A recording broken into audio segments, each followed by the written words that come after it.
All right, so this Michigan State and Penn State game that happened earlier tonight, good win for Michigan State. I know there were some Spartan fans that were a little concerned going on the road, and that was something that Spartan fans wanted to see was a road win, and obviously not, the most difficult team in the world, but Penn State has been known to kind of get up there and play a good game and give teams some scares, but felt like Michigan State kind of had the game in hand most of the game, and they kept it there. It was nice to see they didn't really have a letdown to let Penn State get back into the game and make it scary there at the end.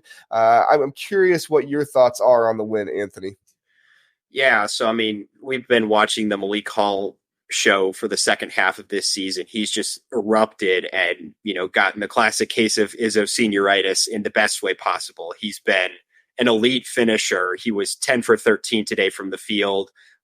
His 3-point shooting, he doesn't take many. He takes one, maybe two a game, but he's shooting over 50% in conference play, which he is a weird, awkward shot, but if it goes in, I'm not going to complain about it.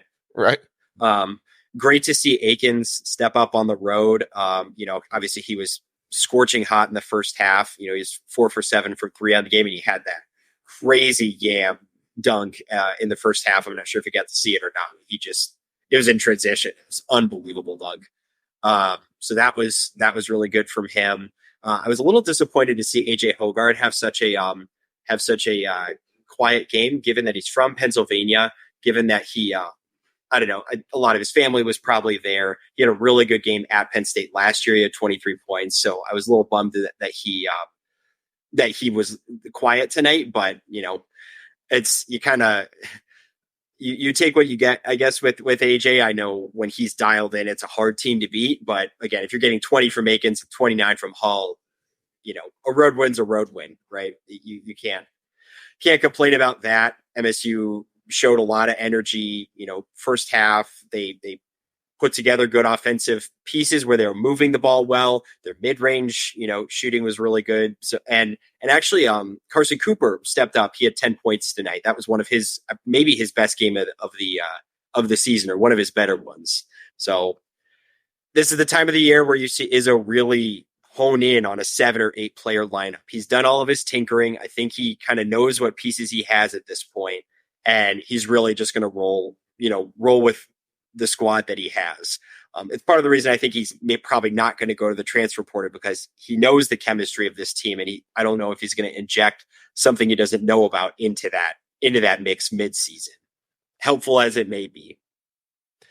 Yeah, no, that's crazy to think about the things going on there, and how Izzo has been able to just ride with his guys and not make any huge wholesale changes, even through some of the adversity that this team has faced this year. But when you look at it, results like this, road wins against Big Ten teams, which it's not easy to beat any Big Ten team on the road. It's hard to argue with results like that. So, Rajiv, this game happened earlier tonight. So what were your thoughts on the Michigan State win over Penn State?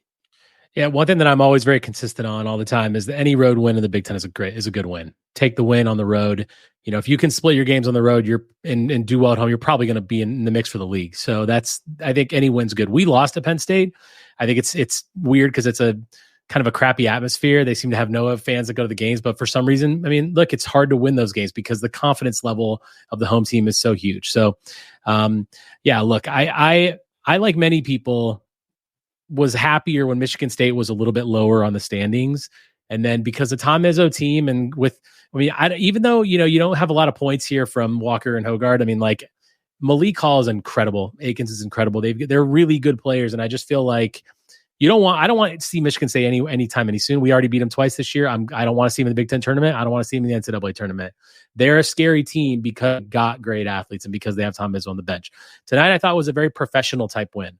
The second half, I think Penn State played really nice. They're a very open team, and I feel like they got good looks, and they kind of put a little fear in Michigan State here and there.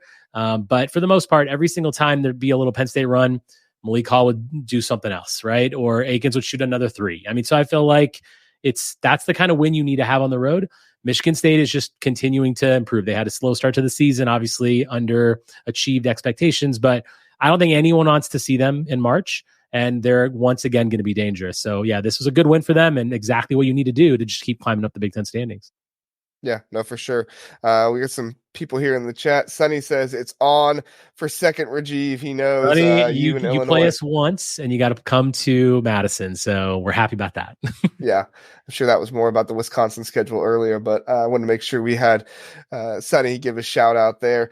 So, Anthony, you kind of mentioned AJ Hoggard. AJ Hoggard to me is the puzzle piece to this Michigan State team that is going to not dictate some of these games against Penn State, but some of these larger games where they do play better teams. And, like you said, against Illinois, he was huge. He was somebody that basically gave them that comeback at the end of the game and played very well throughout the game to keep them close there. But what are just your thoughts on AJ Hoggard? Can he be this kind of puzzle piece that helps the team, or are you kind of like, man, we need it, but we're just not really sure if we're going to get it? So this is one of the most contentious Izzo players, point guards, that I think people will think about. People love AJ when he's, doing well, and they just hate him when he doesn't look dialed in, when he's, showing lack of effort. Izzo and Hoggard have a storied, relationship too. They really get into each other. At Illinois, the thing that he did that I think shows that this Izzo team is really starting to gel, put it together, kind of clear out whatever cobwebs were there earlier in the season, is Izzo was, getting ready to shout at someone on the court, and AJ, he didn't push him back, but he basically put his hand out to Izzo and said, like, no, I got this.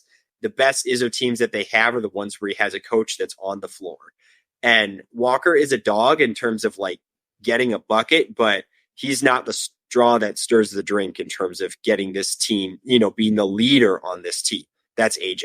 AJ is the leader that this team needs to have if they want to make a run. So I truly believe he has that in him. I saw it in him in March last year. If you watch that game against K-State, AJ was just, he turned it into another gear. They didn't win that game for, just because K-State couldn't miss a bucket, and Marquise Noel had 30 assists or whatever. But AJ showed, hung right in there and took a team that was a 7 seed to an almost Elite A, right? So it's, as he is dialed in, this team that shows this team their ceiling. Yeah, I mean, that's the biggest thing. Like you said, the leadership aspect of it and everything that goes into it there. That's huge. Rajiv, we were talking about the top 4 earlier and how you kind of want that double bye. But we got 2 teams here in Northwestern and Michigan State. And yes, we are going to talk about Northwestern a little bit later and their big matchup with Rutgers. But do you think that Michigan State is going to be able to get in that top 4? Or do you think that, they've just been too inconsistent this year and you think it's more of Northwestern's game to take?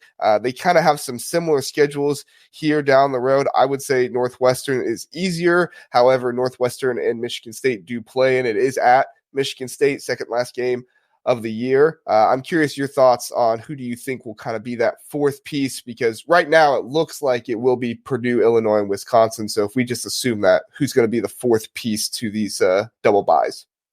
I'm never going to count out Michigan State. Northwestern just doesn't have the pedigree that Michigan State has. Obviously, they've got Boo Buie, and he's fantastic, and he's been on lights out most of the year. And yeah, Michigan State has been inconsistent, but the thing is, they're getting more consistent. They're playing better. I mean, you watch their games; they're just playing better basketball. I believe they actually out rebound. They've had rebounding issues. We out rebounded them by 10 tonight. I think they finally stepped up and rebounded the ball better. They've been rebounding it better in general. And correct me if I'm wrong, Anthony, but that's what I've kind of just seen. So I feel like I'm never going to count them out. I'm going to say Michigan State will get 4th because they're Michigan State, and they've simply got better players than Northwestern does. They've got better players than a lot of our teams do.